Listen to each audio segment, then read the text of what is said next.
Bonsoir à toutes et à tous, ravi de vous retrouver pour un nouveau numéro d'Accès Direct, votre rendez-vous quotidien avec l'actualité et l'information en Savoie-Mont-Blanc en direct sur votre chaîne préférée.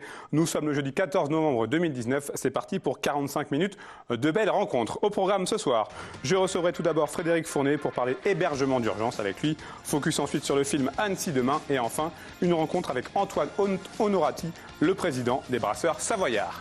Mais avant toutes ces réjouissances, les titres de ce journal avec toi, Victoria. Salut Victoria. Salut Steve. Alors on va forcément revenir sur l'incendie qui touche depuis le début de l'après-midi la mairie d'Annecy. Et oui, c'est le titre de l'actualité ce soir dans nos pays de Savoie. Cet incendie impressionnant qui a touché l'hôtel de ville d'Annecy. Il s'est déclaré aux alentours de 12h30 ce jeudi. Il n'a fait aucun blessé heureusement, mais les dégâts sont considérables. On le voit, le feu a ravagé la toiture du bâtiment. Il est, selon la préfecture, ce feu d'origine accidentelle. Il serait parti d'une armoire électrique. Une centaine de pompiers est mobilisés pour venir à bout de l'incendie. Des renforts sont venus de Savoie, mais aussi de Genève, avec un bras élévateur qui est venu en renfort. La circulation a bien évidemment été coupée. Tout le centre-ville d'Annecy est complètement paralysé. Vous avez d'ailleurs pu suivre un live sur notre page Facebook, live animé par Fanette de Buisson que l'on va retrouver tout de suite d'ailleurs en direct de l'hôtel de ville d'Annecy. Fanette, à toi.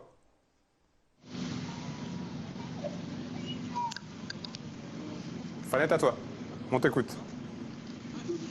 Oui, bonsoir, nous sommes en direct depuis la mairie d'Annecy avec François Pirot et Emmanuel Jaude dans le cadre de cet incendie qui s'est déclenché en milieu de journée à la mairie d'Annecy. Donc départ dans une armoire électrique à 12h42. Vous le voyez d'ailleurs, l'horloge s'est arrêtée autour de 13h15 et donc l'incendie s'est ensuite propagé. C'est un vieux bâtiment, la mairie d'Annecy. Donc, à l'instant où je vous parle, à 18h, le préfet m'a confirmé il y a quelques minutes, le feu est circonscrit mais pas encore maîtrisé. S'il n'y a plus les grandes lances qu'on a pu voir tout à l'heure dans la journée, c'est pour éviter la problématique du poids de l'eau sur les différents étages de la mairie. Donc là, des hommes, des pompiers sont dans les étages pour maîtriser le feu dans un corps à corps, m'a dit le préfet avec les flammes. Donc c'est pour ça qu'il n'y a plus les grandes lances. Donc feu circonscrit mais pas encore maîtrisé. Et puis vous allez le voir autour de moi, donc encore pas mal évidemment de policiers, militaires, pompiers dans cette zone. La circulation est toujours coupée devant la mairie d'Annecy.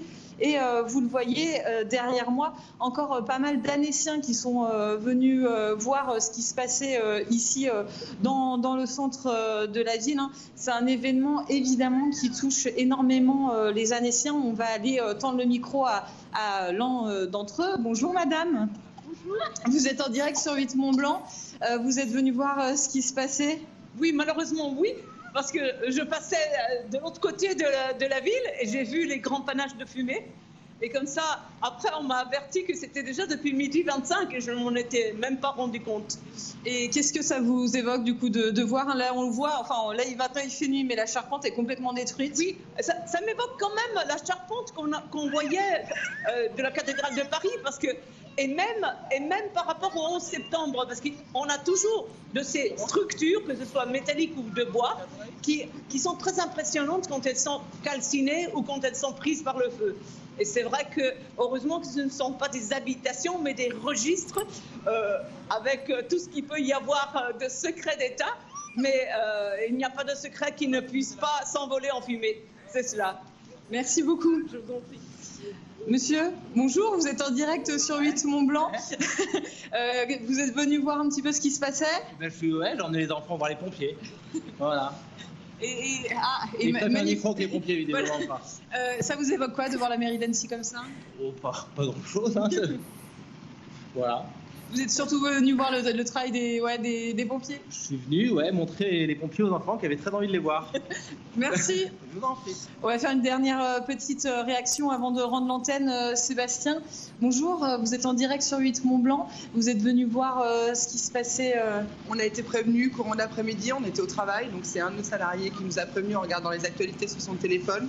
Et dès la sortie du travail, on a tenu à venir voir, puisque en effet, on est annéciens et c'est assez touchant et voilà, ça fait mal au cœur. Vous aviez des souvenirs personnels dans cette mairie? Non, puisque moi je suis arrivée dans la région il y a 4-5 ans maintenant, mais voilà, c'est ma vie de l'adoption et voilà, je tiens à mon patrimoine annécien. Merci beaucoup.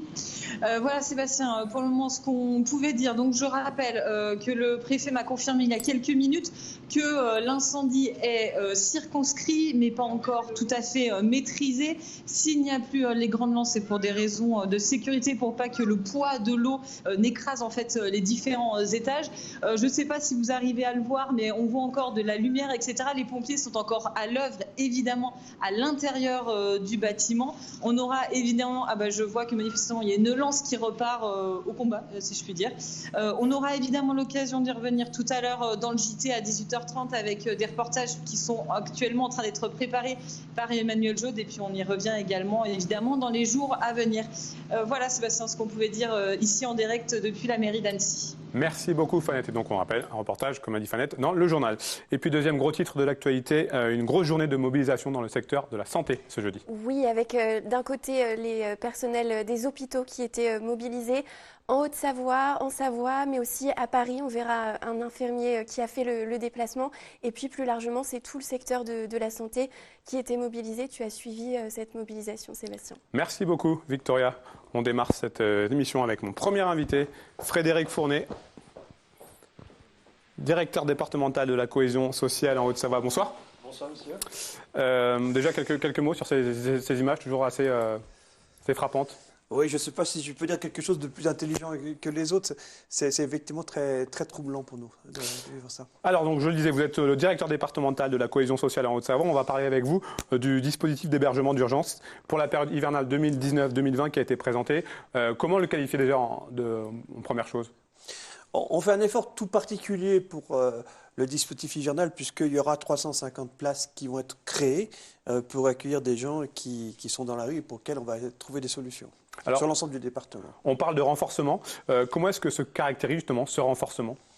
Alors, vous avez raison de parler de renforcement parce que, en gros, il y a 550 places d'hébergement d'urgence permanente sur le département pour des gens en difficulté de logement. Qui fonctionnent tout au long de l'année ? Pardon, tout au long de l'année. On en a rajouté 150. L'an dernier, il y avait 400, on est passé à 550 qui sont devenues permanentes. Et puis, on rajoute pour l'hiver 350 places supplémentaires et qui vont fonctionner donc depuis le 1er novembre jusqu'au 30 mars. Quelles sont les nouveautés de ce dispositif pour cet hiver 2019 ? En tout cas, est-ce qu'il y a des nouveautés ? Non, il n'y a pas de nouveautés dans l'organisation du système. Ce qu'on cherche le plus possible, c'est à renforcer les liens. Parce que si l'État est garant de l'organisation de l'ensemble, il faut absolument que ce soit un dispositif partenarial qui mobilise les communes et les associations. Et donc le partenariat a été renforcé avec les associations et les communes pour que l'on puisse trouver des places. Et c'est ainsi qu'on a pu trouver des places supplémentaires sur Annecy, l'ancienne gendarmerie de Sénaux par exemple, pour cet hiver. Comment se situe la Haute-Savoie par rapport à ses voisins en termes d'hébergement d'urgence ?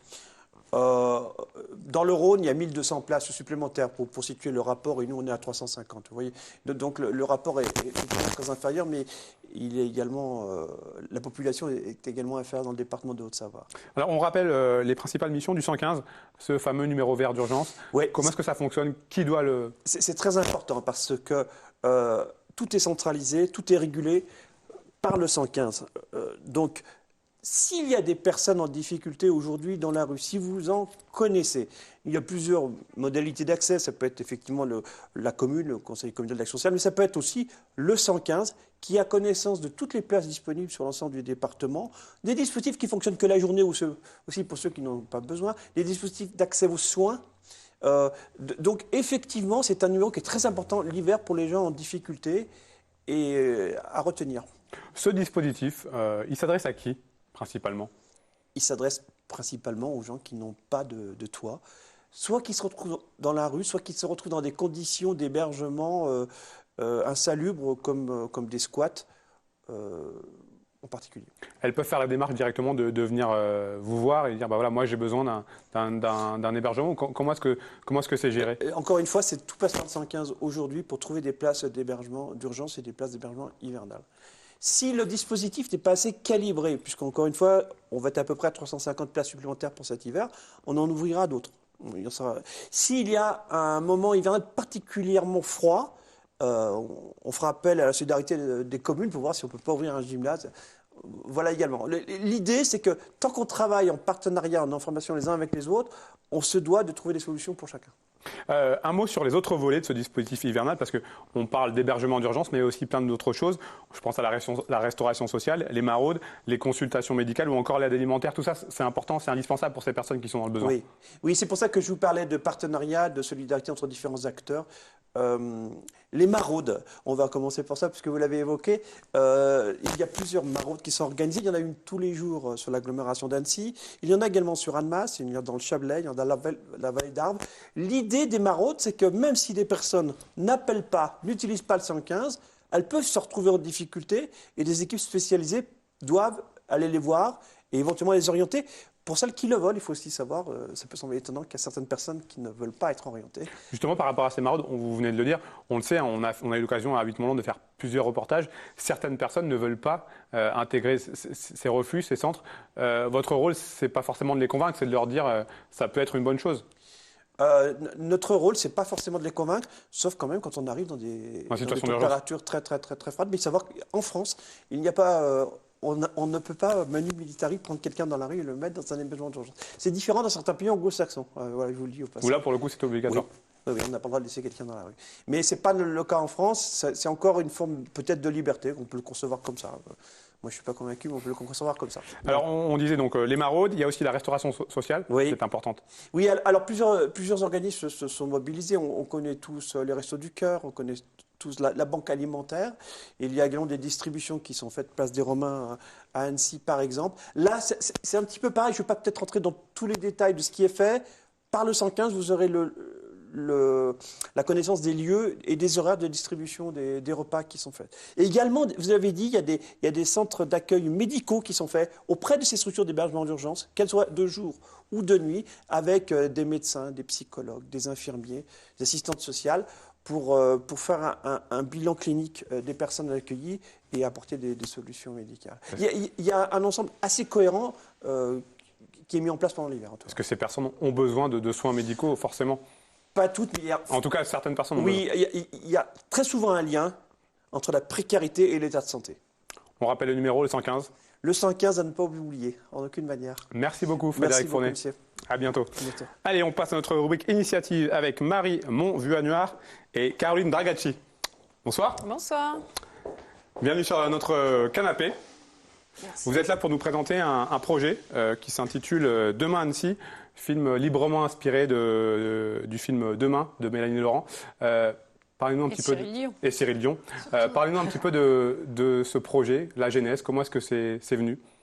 Oui, moi, au départ, j'ai vu le film Demain assez tardivement, en 2017. Après, j'ai lu le livre de Cyril Dion, un petit manuel de résistance contemporaine, et où dedans, il disait il faut raconter des histoires. Et là, je me suis dit mais oui, c'est mon métier. En plus, je fais des films, donc je vais raconter une histoire et je vais me servir de ce que je connais. Donc, c'est mon bassin de vie, c'est le bassin annécien.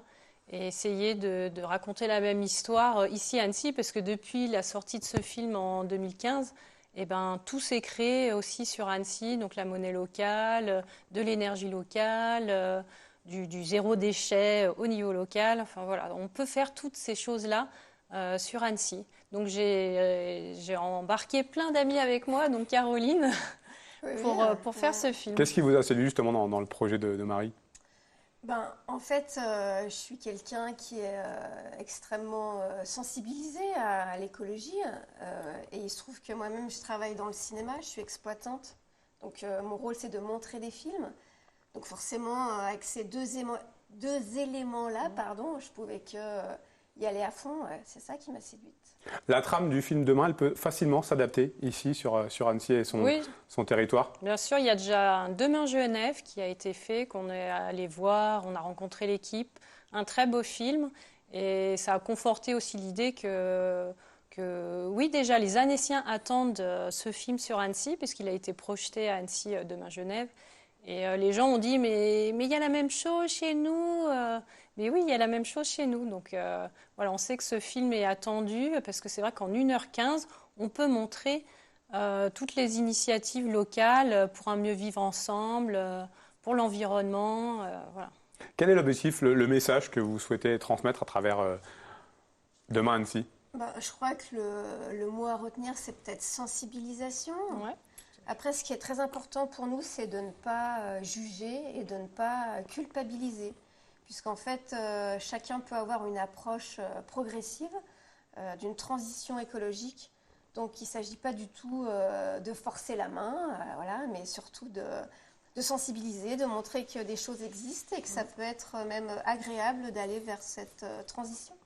Est-ce que vous avez été étonné par le nombre et la diversité d'initiatives qui vont dans ce sens, sur Annecy en tout cas? Oui, tout à fait. Vous l'avez évoqué tout à l'heure, il y a beaucoup de choses. On pensait déjà en connaître beaucoup, même l'essentiel. Et puis en fait, depuis qu'on a lancé ce projet, on a encore plein de gens qui nous contactent et qui nous proposent des projets qu'on ne connaissait pas. Donc en fait, c'est vraiment une belle aventure pour nous parce qu'on se rend compte qu'il y a de belles rencontres à faire et beaucoup de projets à mettre en lumière grâce à ce film. L'objectif, c'est aussi de montrer une vision positive de l'avenir parce qu'on sait que dès qu'on parle de l'avenir, on est souvent très pessimiste. Vous avez envie de montrer quelque chose de positif? Oui, c'est extrêmement important aussi parce qu'on se rend compte d'ailleurs, pour peu qu'on écoute un peu les médias radiophoniques, télévisuels, qu'il y a une étiquette extrêmement noire qui est en train de se coller sur l'écologie et les écologistes. Et on n'a vraiment pas besoin de ça, bien au contraire. Et en fait, nous, tout ce qu'on souhaite, c'est qu'il y ait un vrai rayon de soleil sur l'avenir. Et évidemment qu'on veut montrer une image positive de cette transition, ouais, bien sûr. Alors, vous avez organisé déjà des soirées de conférences, d'échanges avec la projection du teaser du film. Qu'est-ce que vous gardez justement de ces échanges avec la population? Ouais, c'était super parce que déjà le teaser, on avait un peu peur qu'il ne plaise pas. Et voilà, on a eu des très bons retours. Et puis, on a vu que les gens avaient hâte de voir le long métrage. Donc non, on est très contents et on continue d'ailleurs. On va samedi soir, on sera à Novelle, le présenter en avant-première de Tout est possible. Voilà. Et puis on sera encore le 29 novembre. C'est où déjà? C'est vrai qu'on a un C'est calendrier l'association assez Grandir et chargé. Créer qui organise Oui. une conférence. Donc on sera avec eux aussi pour présenter notre teaser. Donc voilà, on est encore bien présents. Sortie du film prévue pour la fin 2020, d'ici un an. Ça sera sur quel support? Ça sera disponible sur quel support? Ce sera au cinéma, bien sûr. Oui, Ouais, je pense que c'est peut-être important d'avoir une première vie du film en salle. Et puis ensuite, ma foi, tout est ouvert. Hein. Voilà, après, on est ouvert à tout, les salles des fêtes. Le but, c'est qu'il soit vu un maximum de fois et voilà, d'entraîner notre public avec nous dans la transition. Et on espère encore après même les diffuser dans les écoles, dans les lycées, dans les entreprises, un maximum de fois. Ce serait quoi pour vous un film réussi? C'est l'accueil du public qui va compter? Oui, bien sûr. Ah oui. Oui, tout à fait. Oui. Je ne sais pas. En tout cas, il faut déjà que le film se fasse. Déjà. Hein. Et pour qu'il se fasse, Une campagne de financement participatif. Tout à tout à fait. fait. Il faut nous aider parce que c'est vrai que on est déjà 6 bénévoles dans l'association, mais ça demande quand même des moyens et techniques et des compétences qu'on n'a pas aussi dans l'association. Et puis acheter de la musique, les droits musicaux. Donc on a besoin quand même de soutien. Donc on a besoin de sous pour faire ce film en 2020. Le message est passé. Merci en tout cas, mesdames. Merci Bravo à pour ce que vous faites. Merci à vous. Merci bien. Allez, une rencontre pour terminer cette première partie avec Antoine Honorati, le président des Brasseurs Savoyards. Bonsoir. Bonsoir. Alors, vous n'êtes pas tombé sur la bonne personne parce que moi, je ne bois pas de bière. Mais je vais quand même m'intéresser parce que c'est... Vous n'avez jamais goûté de bonne bière, c'est pour ça. Je suis allergique, pour tout vous dire. Alors, les Brasseurs Savoyards, une brasserie pas comme les autres. Vous proposez donc des bières artisanales bio, made in Haute-Savoie. C'est quoi l'ADN des brasseries, des Brasseurs Savoyards? L'ADN, avant tout, c'est, je pense, la passion. C'est ce qui nous anime avant toute chose. Et puis, c'est le respect en partie de l'environnement, du fait que l'ensemble de nos produits soient bio. Et le respect de nos fournisseurs, de nos clients. Et voilà, je pense que c'est ce qui nous Qui vous guide au caractérise. quotidien, la passion et le respect de nos interlocuteurs en général. Alors, vous avez repris la brasserie en 2014 avec votre frère, si je Ouais, ne dis pas de tout à fait, bêtises. ouais. À l'époque, qu'est-ce qui vous a lancé? Qu'est-ce qui vous a donné justement l'envie de vous lancer là-dedans? Bah, une histoire de passion justement parce on s'est essayé à la fabrication de la bière chez lui dans son garage. Donc on avait investi dans un petit matériel qui nous permettait de faire des petits brassins de 20 litres. Et à force d'essai, on s'est dit tiens bah, ça pourrait être sympa quand même d'en faire un métier. Et c'est un peu par hasard en fait qu'on avait visité les brasseurs Savoyards qui existaient déjà depuis 2004, qui étaient à Épagny à l'époque. Et le jour où on a visité cette brasserie, on a appris qu'elle était en liquidation et qu'un plan de sauvegarde était lancé. Et c'est là qu'on s'est dit, tiens, bah, c'est peut-être l'opportunité de se lancer. Et c'est comme ça qu'on a fait une offre et que du jour au lendemain, on s'est retrouvé à la tête de cette entreprise. Vous êtes aujourd'hui installé à Albi-sur-Chéran. Oui, Engagé dans une démarche éco-responsable, c'était une condition indispensable pour vous? ouais, je pense, ouais, tout à fait, ouais. Ça a demandé pas mal de travail parce qu'il faut aussi trouver en amont les matières premières bio. Et la qualité, tout en ayant un prix quand même qui soit raisonnable pour pouvoir proposer un produit en rayon qui ne soit pas non plus trop cher. Mais ouais, c'était le pari, ouais, c'était de faire ça, de faire des produits 100% bio. Ouais. Qu'est-ce qui est le plus compliqué justement quand on fait de la production 100% bio aujourd'hui en France? Bah, c'est qu'on triche pas. Le produit, il est fait avec de l'eau, du malt d'orge ou de blé et du houblon bio, et on ne mettra pas d'antioxydants, de conservateurs, d'additifs ou de correcteurs de goût. C'est simplement la matière première qu'on travaille qui va donner le goût au produit. Et c'est pour ça qu'il y a un gros travail en amont de sélection des matières premières, justement, parce que le produit, il est entre guillemets pur. Vous avez été particulièrement récompensé ces dernières années puisque vous avez remporté 36 médailles en 4 ans. Qu'est-ce que ça représente? Je me dis qu'il y a beaucoup de fierté de voir vos produits récompensés. Oui, bien sûr, ouais. Beaucoup de fierté pour l'équipe de production parce que malheureusement, pour ma part, je ne brasse pas, je ne brasse plus. Mais bien sûr, c'est une fierté. Ouais. C'est une fierté, c'est la reconnaissance de beaucoup de travail aussi. Ouais. Des projets, j'imagine, pour la suite, d'agrandissement ou peut-être Alors, on finalise là, dans 3 semaines, une grosse phase d'investissement qui a commencé en novembre l'année dernière, il y a plus d'un an. Donc on finalise entre guillemets justement de gros projets, donc c'est l'extension de la brasserie, donc on a une surface aujourd'hui de 3000 m². C'est beaucoup de nouvelles machines aussi, d'automatisation des lignes pour réduire la pénibilité des gars qui sont sur les lignes au quotidien. Donc les projets ont déjà été lancés. Là, les grosses innovations qu'on lance d'ici un mois et toute l'année 2020, ça va être la bière en canette. Bière en canette. Ouais. Pour ceux qui connaissent vos produits, quelques noms, là, les best-sellers de cette année 2019, qu'est-ce qui se vend le mieux chez vous? Bah, ce qui vend le mieux, c'est la blonde, parce que c'est la bière qu'on retrouve beaucoup dans les bars et c'est une bière qui est très consommée. Après, on a l'ambré aussi qui marche très fort. L'ambré, c'est justement notre bière qui est la plus médaillée. Je crois qu'elle doit avoir 7 ou 8 médailles en 4 ans. Et puis après, on a la Yamnon. On voit derrière vous les images défilées. On voyait la nonne notamment, la nonne triple, qui est une des plus grosses ventes également de la brasserie. Ouais. Comment on peut expliquer le fait que de plus en plus de micro-brasseries ou de brasseries comme la vôtre marchent ces dernières années? On sent que c'est vraiment en plein dans l'air du temps. Bah, je pense que les gens veulent renouer avec le consommé local, parce qu'ils se rendent compte que finalement, c'est aussi consommer plus sain. Bon, on parle d'alcool évidemment, mais malgré avec tout... modération. Avec modération, ouais, tout à fait. Ouais. Mais malgré tout, voilà, on contribue à l'économie locale, au dynamisme local, et on consomme des produits de qualité. Quand je dis plus sain, c'est dans le côté intrinsèque du produit. C'est ce que je disais juste avant, c'est que dans nos bières, il y a juste ce dont une bière a besoin.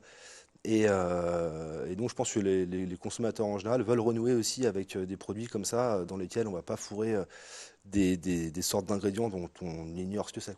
Dernière question, qu'est-ce qu'elles ont de plus, les bières estampillées brasseurs savoyards?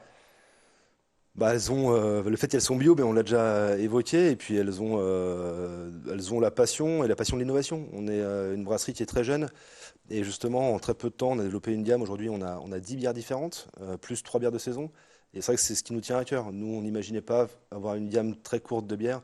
Au contraire, ce qui nous fait plaisir, c'est ça, c'est d'innover, c'est proposer des nouveaux produits et de qualité le plus possible. Merci beaucoup, Merci Antoine à vous. Morati. Bonne continuation pour la suite. Merci. Allez, c'est terminé pour cette première partie. On se retrouve dans quelques minutes pour le journal de la rédaction présenté par Victoria Lopez. Restez avec nous, on reviendra bien évidemment sur cet incendie de la mairie d'Annecy. A tout de suite.